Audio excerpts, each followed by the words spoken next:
شاہ news میں آپ کا استقبال ہے۔ تازہ ترین خبروں کے لیے دیکھتے رہیے شاہ نیوز۔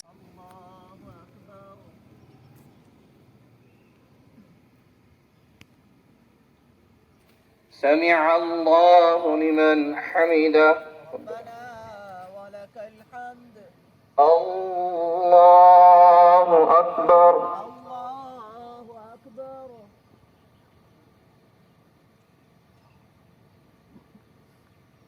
اللہ اکبر الله أكبر اللہ اکبر الله أكبر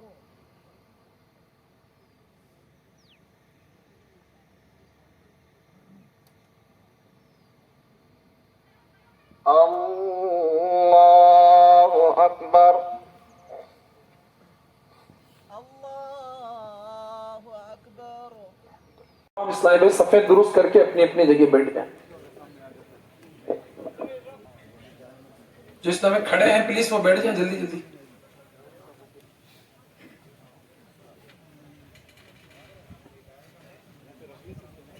پیچھے سے آنے والے نہیں مطلب یہ دارالمدینہ کے لیے کسی نہیں یہ تو وہ وائٹ پیپر ہے تو اللہ رے بول کے دوسرا سال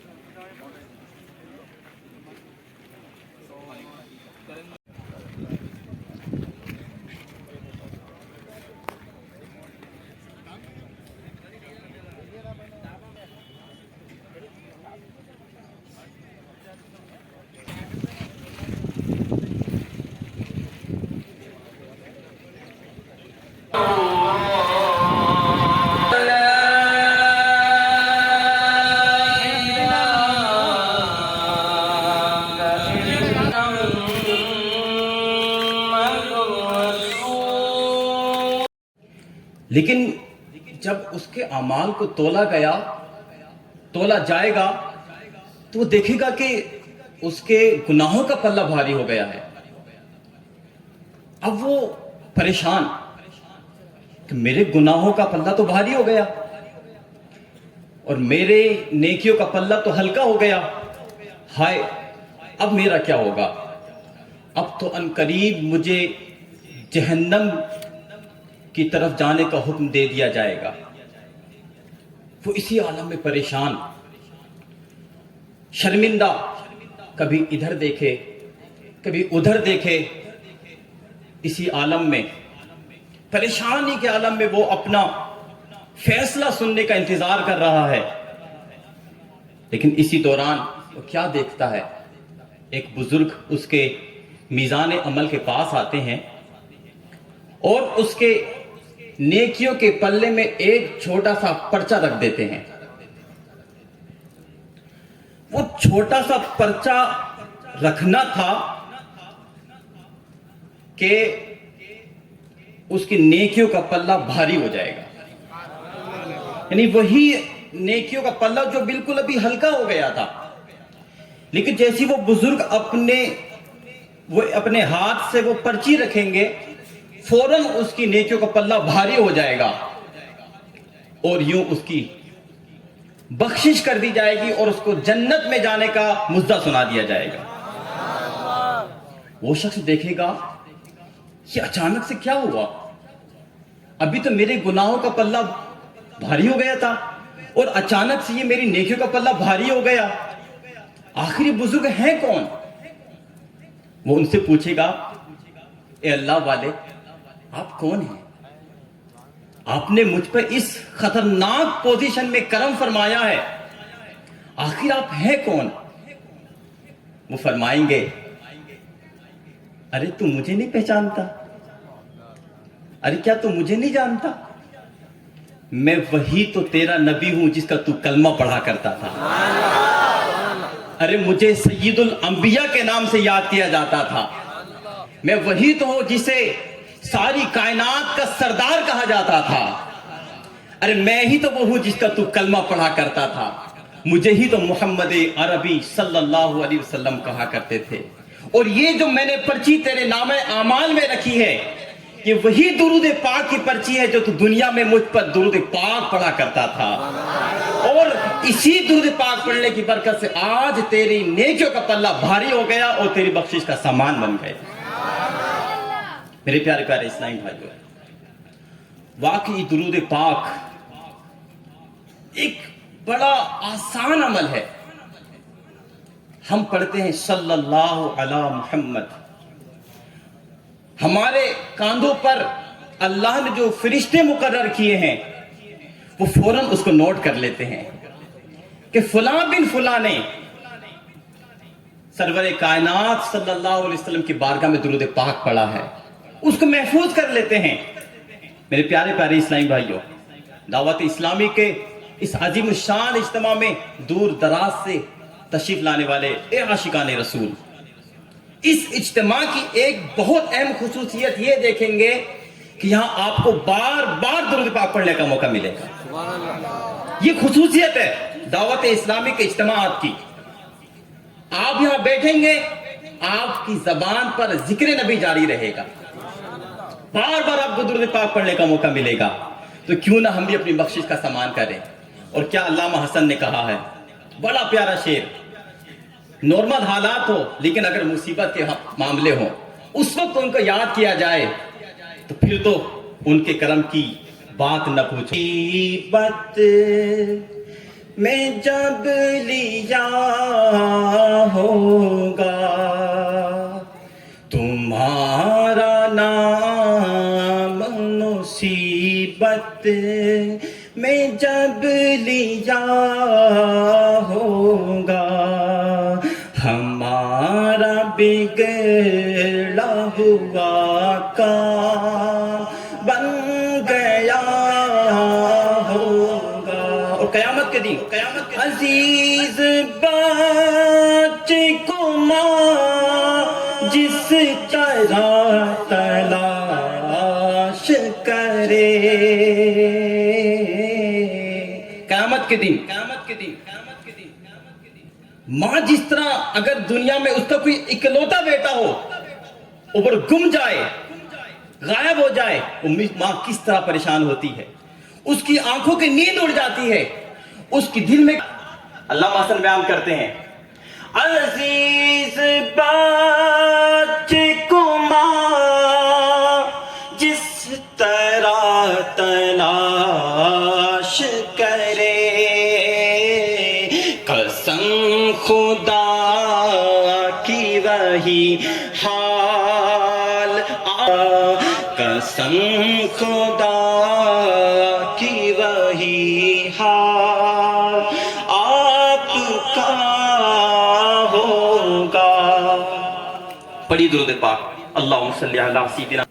صحابہ کرام موجود ہیں اور صحابہ کرام کے جھرمٹ میں سرور کائنات صلی اللہ تعالی وسلم جلوہ فرما ہے۔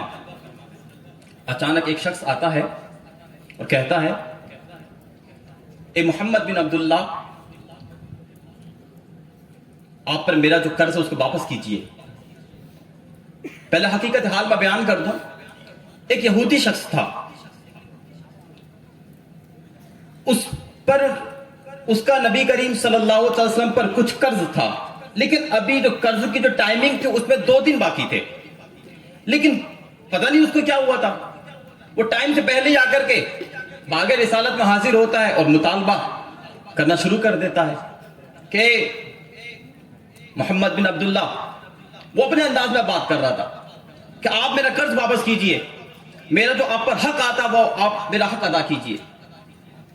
اور اتنا ہی نہیں، اس نے اتنا عجیب و غریب انداز اپنایا، اتنا عجیب و غریب انداز اپنایا کہ کبھی آنکھیں گھور کر دیکھتا اور تلخ کلامی کے ساتھ، بھاری آواز کے ساتھ چلا چلا کر کے وہ عجیب و غریب انداز میں ہمارے آقا کریم صلی اللہ علیہ وسلم سے بات کر رہا تھا، بلکہ یہاں تک کہ وہ خاندان تک پہنچ گیا، کہنے لگا کہ تمہارے خاندان کا طریقہ یہی ہے کہ تم لوگ قرض جلدی ادا نہیں کرتے، حالانکہ یہ ایسا کچھ بھی نہیں ہے۔ میں قربان جائے نبی اکرم صلی اللہ تعالی علیہ وسلم کی مسکراہٹ پر، آپ تشریف فرما ہیں، اب مسکرا رہے ہیں، سامنے وہ یہودی شخص